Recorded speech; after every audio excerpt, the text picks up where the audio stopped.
I've been wanting to talk about this for some time now, but I've been putting on hold because it directly affects me and my business, and it's kind of hard for me to talk about. Today, we're going to be talking about 2024, the state of the bicycle retail industry. Now, you can apply this to any kind of hobby industry out there or just the world in general. Right now in 2024, we all know things are kind of tough. Payments are kind of high. The economy's kind of crappy. No matter where you are in the world, I'm sure you're struggling to pay some bills out there. But I wanted to speak on the bicycle industry directly because that's what I know. So in today's video, we're going to be taking a deep dive look in the past of how the bicycle shops used to operate. I'm sure some of you older guys out there are going to go through some nostalgic lane. And same with me. I mean, I've been in the industry for a long time. Background, my father's owned the store for about 40 plus years now. 40 plus in a brick and mortar bicycle shop that's still standing, which is crazy. It's passed down to me and my brother. And it's something that's always touched my heart. I've been in the bicycle store now for, I want to say, 15 years. So it's something I've always grew up on. And definitely more on the retail side of it. I love retail. I'm sure in today's day and age, a lot of people hate it. You have the internet, you have these reviews, everything's direct to consumer, everything's online. But I grew up in the retail space. I grew up to talking to consumers. I grew up to just having this big box kind of store, going to Black Fridays, going to these sales and enjoying it.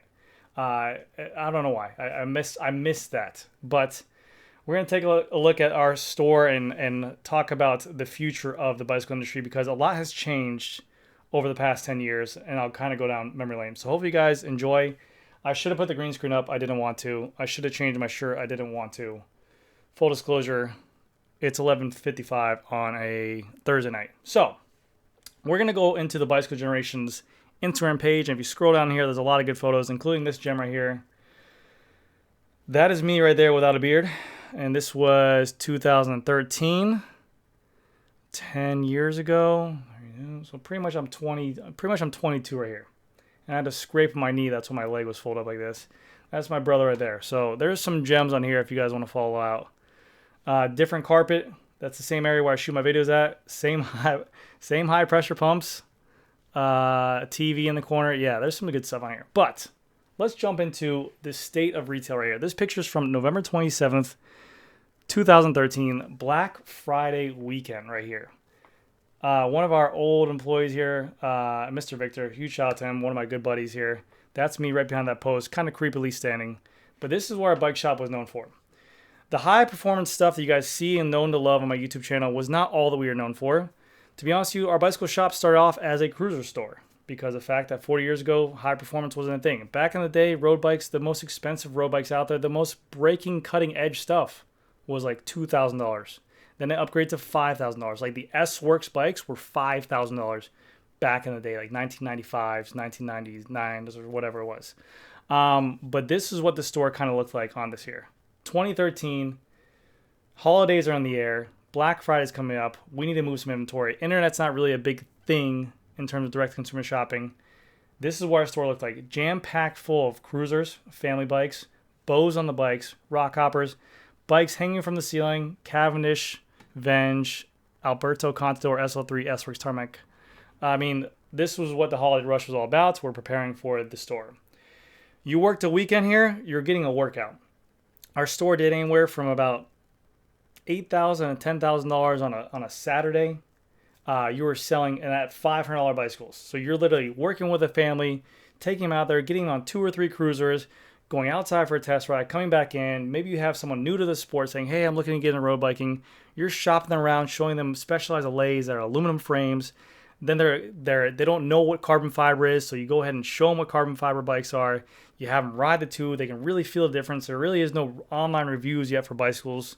So they're getting to actually feel it with a plain, clean slate with no kind of bias in their head of like, hey, this is what it is now of 2024. Oh, no. Hold on one second. I got to fix my camera. Sorry about that. Yeah, there's no YouTube reviews out there for someone to have a bias kind of like, hey, this is what I need to know in there. Literally, you go into a store around this time, it was full balls to the wall. Retail is there, and people would definitely say now, today's day and age, the consumer has the tools. The consumer have direct consumers websites. The consumers have the internet to go ahead and literally research anything. I myself do the same thing when I'm going into looking at cars, trucks, whatever the case might be. I do all my research beforehand, and then I go ahead and make the purchase. I barely spend any time in the store. But back in the day, it used to be you went into the store. Majority of times, I always talked about these customers, but they had no idea. They were like, "Hey, I'm looking to get into an Ironman. I'm looking to do my first triathlon. I have no idea what I want to do. Show me what you got." And so we'd start the process. This is a $900 aluminum bike or a $500 aluminum LA. Then we show them a $2,000 entry-level carbon fiber bike. Then we show them a little bit extra bike. Then we show them a tri-bike. They have all these kind of testy feeling things. They go home, they look at pictures, they come back, they try out more bikes. And we had to keep a pretty big stock because of the fact that we were back then selling off catalogs. You weren't really selling off of online sales. You weren't really selling off of people having online reviews to go off of. So back in the day, you had to keep catalogs and you had to keep it pretty much an open stock of the whole lineup. But also the bicycles were a little bit cheaper back then. So it was a little bit easier to keep a whole stock of that. It was a glorious time. A lot of fun times. A lot of friends made. A lot of just, I don't know, good talks, good times, and everything like that. Jump forward. Here's some more. This was majority of our inventory. Cruisers, road bike, tri bikes on the floor. I mean, you didn't get a lot of, you don't have that anymore nowadays. Jump forward to today's day and age of the bicycle industry. 2024, it seems to be a lot more enthusiast based, a lot more elitist based, a lot more people knowing what they want and knowing, a lot more people wanting to know everything and needing to know everything about the sport. Before, like I said, majority of all my customers would come in like an open book. Didn't know anything about the sport, wanted to get into the sport, and were open to information. Yes, there were obviously cases of people trying to be pushy salesmen, selling people wrong bikes of what they had on the floor, but also there were shops trying to do the right thing, showing people, showcasing maybe an aluminum bike to carbon fiber bike, aluminum wheels to carbon fiber wheels, and they were taking that salesman or bicycle shop employees' advice, and they would get the actual experience of it. Jump to today of 2024, those $10,000 days of those cruiser sales are gone. We don't really turn inventory of cruisers. We don't really turn inventory of base model $800 rock hoppers, mountain bikes. We don't really turn those inventory anymore.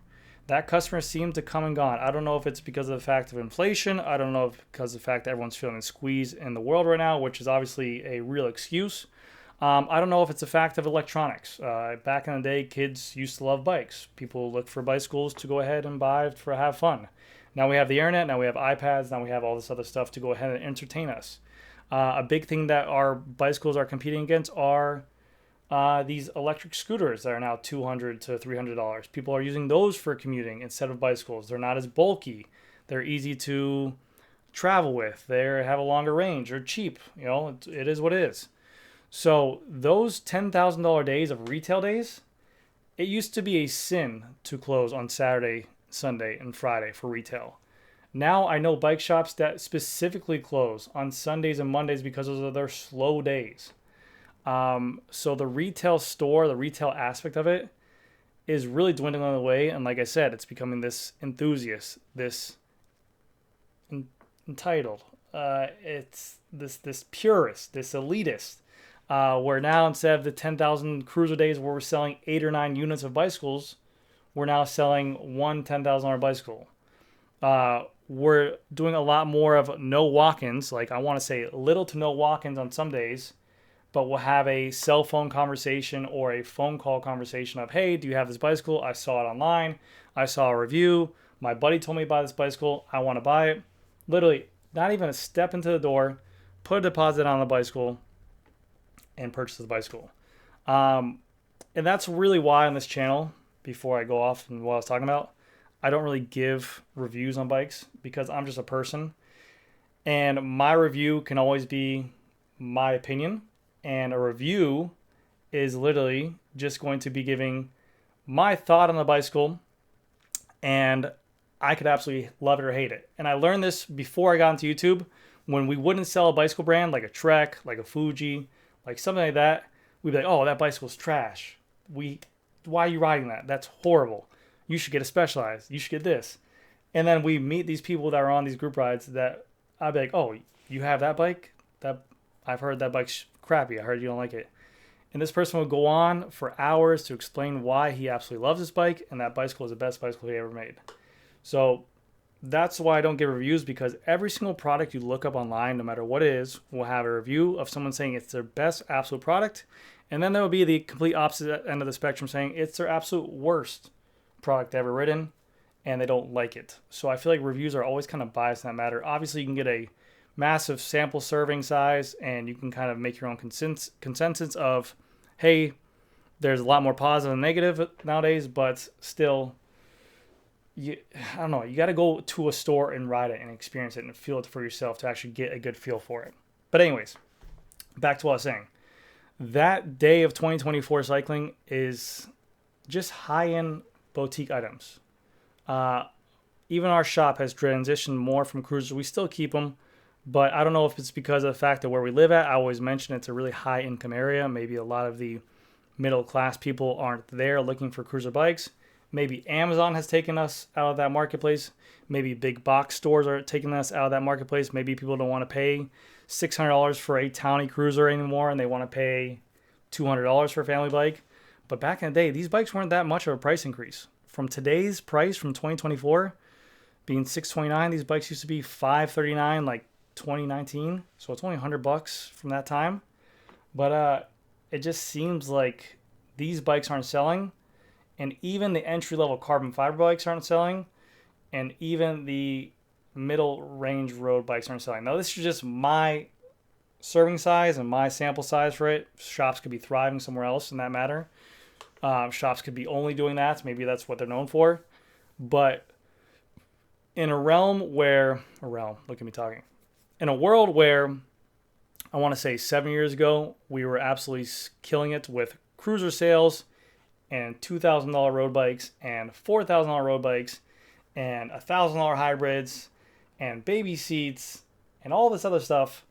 We transitioned to post-COVID, post-pandemic of these kind of big boom things, and now it seems our store has transitioned into $10,000 bike sales, $3,000 wheels, $500 pulleys. Really, like I said, it seems like the mountain bike sales have kind of fallen off. Obviously, we're Florida, but it just seems like our store is just selling off of high-end stuff. And I've mentioned this in multiple different videos, and I don't know how this is for other people in retail stores, but I don't know, and you're seeing it. You're starting to see these bike shops, and it's not just me that I'm saying this. You're starting to see people in my comment section saying, my local bike store that was in this area for 20 years has closed down. My local bike shop in this area has closed down after 30 years, after 15 years. Those bike stores that were literally fueled by these $700 bikes, these mid-range bikes, these people didn't stock S-Works because they didn't have the area for it or the customer for it. You're starting to see these people close down because they have no other drive to come in. Those high-end sales are literally fueling these bikes, and luckily we've been in business long enough to have a bank account to go ahead and pay for all this inventory up front. But a lot of these bikes are sitting like those, and all of it is pretty much high-end stuff. So if we scroll back up, and there's a ton of content. I mean, look at this. This was October 2013, getting ready for Black Friday 3-day sale. This is what it looked like back in the day. We would stock frames. This was a parking spot outside our store. This was where I used to film the videos at. That's what we used to order in. Going up here, we had SL5s on the wall. Beautiful Saxo Bang, Quick Step, green, gorgeous, all black. I mean, the market has definitely changed. And the bike shop that my dad once owned is not there anymore. And I notice this with content everywhere in this market, that literally it seems to be high-end stuff is killing it. And people are complaining, saying, hey, where's the low-end stuff? But even those people aren't buying low-end stuff. Those people who are enthusiasts saying, where's the low-end stuff that got them into the sport? They're on the high-end stuff. They upgraded. They got their bikes that they wanted. They want the price to be low, but they want the high-end stuff. So who knows? We got all these people complaining that they want mechanical 105. They want the mechanical back. They want the rim brake back. But they don't. They want an electronic disc brake, hydraulic, integrated bicycle, just not 14 grand. They want it for Even if it was $8 grand, they're still going to complain. But yeah, the bicycle industry to me has completely flip-flopped, and you see less and less people selling the low-end stuff and literally going after all this boutique 3D printing, titanium, ceramic, high-end carbon fiber, integrated 3D printing, molds of everything, and definitely less away from, hey, here's your entry-level bikes. You see no companies out there making entry-level bicycles. Like, yeah, they have 1 or 2 lines. Back in the day, Specialized used to have a lineup: LA Base, LA Sport, LA Comp, LA Expert, LA Pro, of aluminum bikes. That's come and gone. Now they have like 1 LA option or 2 LA options. So anyways, guys, that's going to do it for this video. If you guys found this video entertaining of me ranting, I don't even know if I'm going to post this video. Let me know in the comment section. This was just kind of me going through time and going through history of the bicycle store. I used to have so much fun. I mean, trust me, I still have a lot of fun here. But I used to have so much fun in the bicycle industry. I would sweat during those days selling bicycles and having fun talking to cruisers and all these walk-ins. So that it was such a blast. But yeah, anyways, guys, that's going to do it for this video. Thank you guys so much for watching. I'll see you guys in the next one.